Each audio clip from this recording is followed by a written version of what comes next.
All right, everybody. Well, the Antonio Brown saga continues on.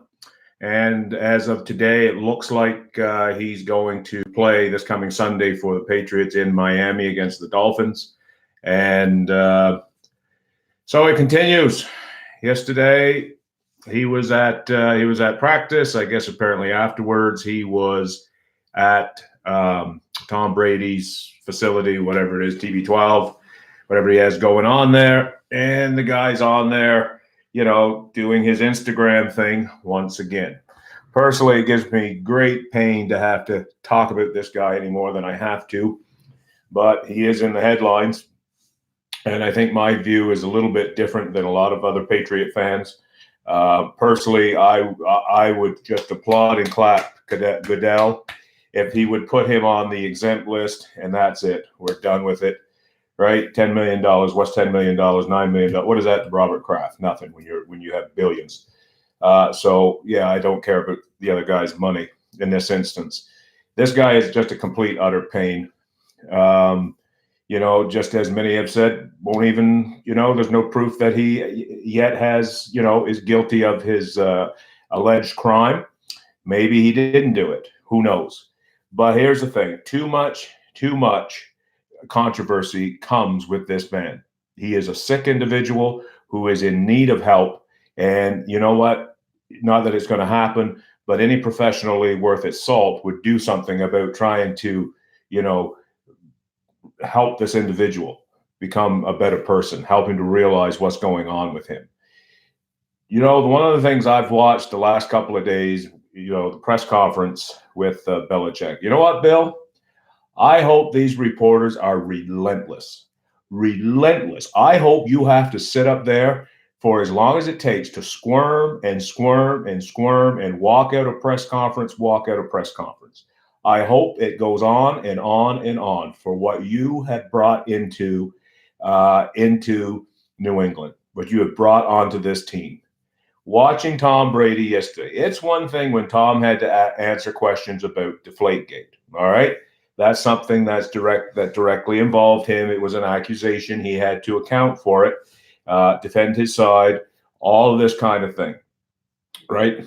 Fair enough. When it's you, yes.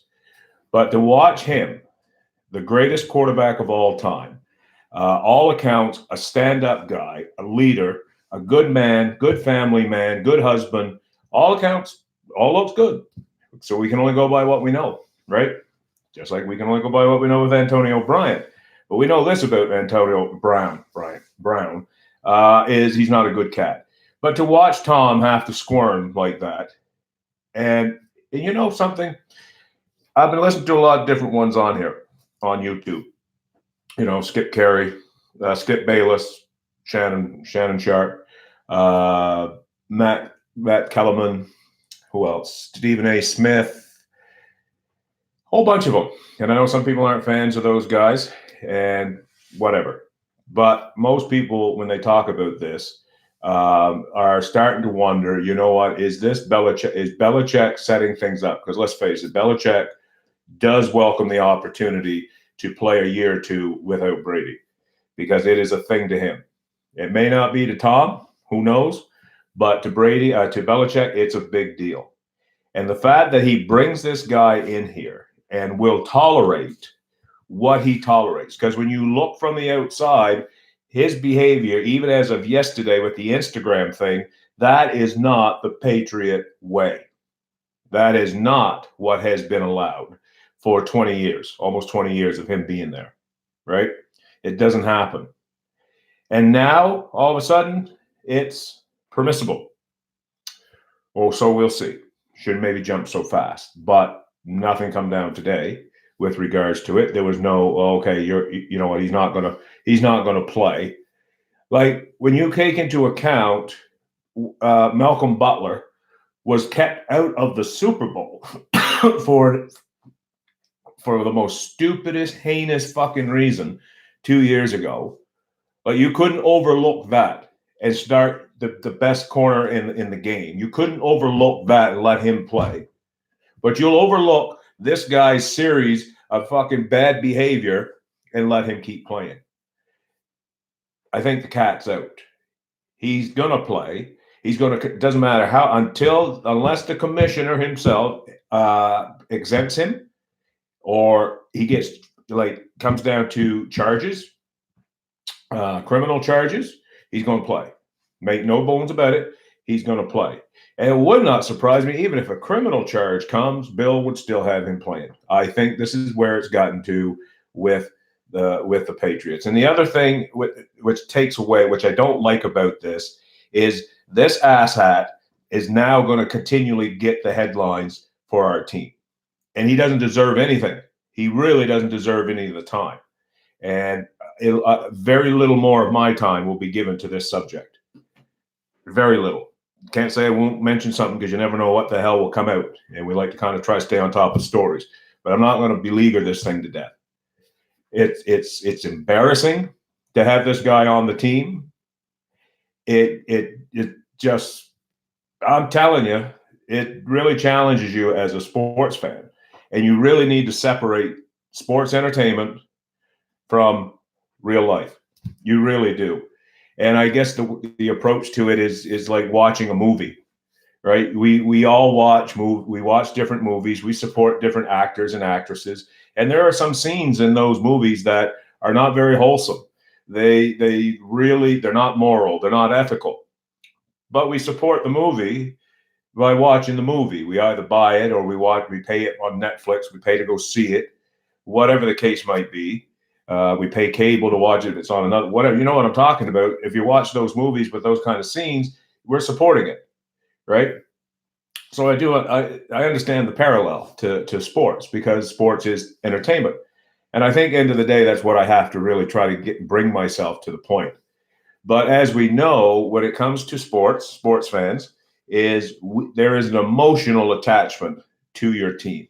The one thing I've been able to separate myself over time is the fact that I don't fall in love with players no more. None of them. Brady probably is close, but even now I recognize, okay, a time's going to come to part from Tom. That's another great year. You can't say trade him, or re-sign him. But I think we can see the writing on the wall where this is going to go. And only one man holds the key to what happens to that, and that's one Robert Kraft. But friggin' this Antonio Brown thing, like, man, oh man, oh man. And it makes it hard. He's on my team. I love my team. I am hoping, like heck, for a 7th Super Bowl, to give that group, those three. And then Bill decides this is the move we need to make. Yep, I get the whole argument from the football thing, win at all costs, which is what we're doing. I just think you could have done it without him. I just do. I think there were other options that maybe would have been available. Once now that training camps and stuff are over, sometimes other people get cut, right? I think other opportunity would have been there. But this is set up to have this guy long term. I think I'm buying into that storyline. I think I am, because this guy's going to continue his behavior. There's no way you can expect him to turn off the switch. I don't care what the Patriot way says or does. This guy is beyond anything they've ever had. Anything. And he started already. He as soon as he was moved, there's the two little, iconic captions there. What iconic? It's not iconic. What the hell do you call them?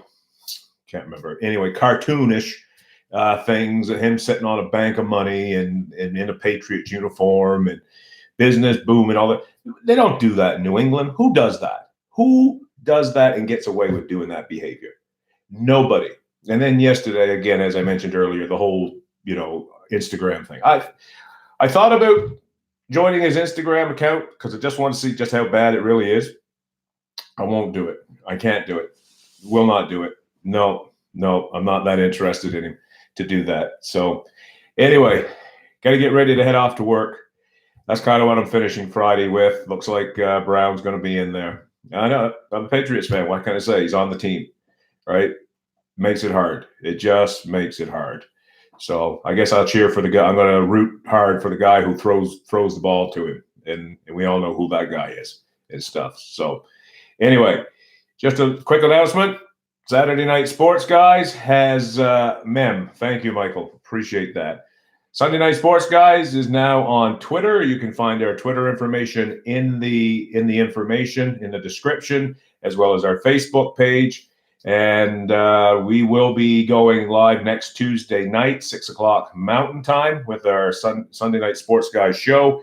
I know we do it on a Tuesday. Originally, we had been doing all these on Sunday, but my work schedule has gotten to the point where it's cannot guarantee, well, I just can't make a lot of Sundays. So we've had to change to Tuesday night. So who knows, maybe a name change for the show is on its way down the road.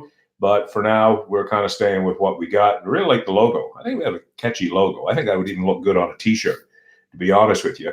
So, yeah, go Pats. I know, Michael. I know. You still stick with your boys, but God, Lord, this makes it just a little harder. So, anyway, that's my slant. Don't want to kill a dead horse here. Beat up on a dead horse, I mean. So, everybody have yourselves a great day. Have a great weekend. Enjoy your weekend doing whatever it is. I'm sure for most people following this, it will involve sports of something. Training camps are opening up in the NHL. The MLB pennant races are continuing. We'll try to get into baseball a little bit on Monday, talk about that. And, yeah, let's enjoy the weekend and go Pats. See you later.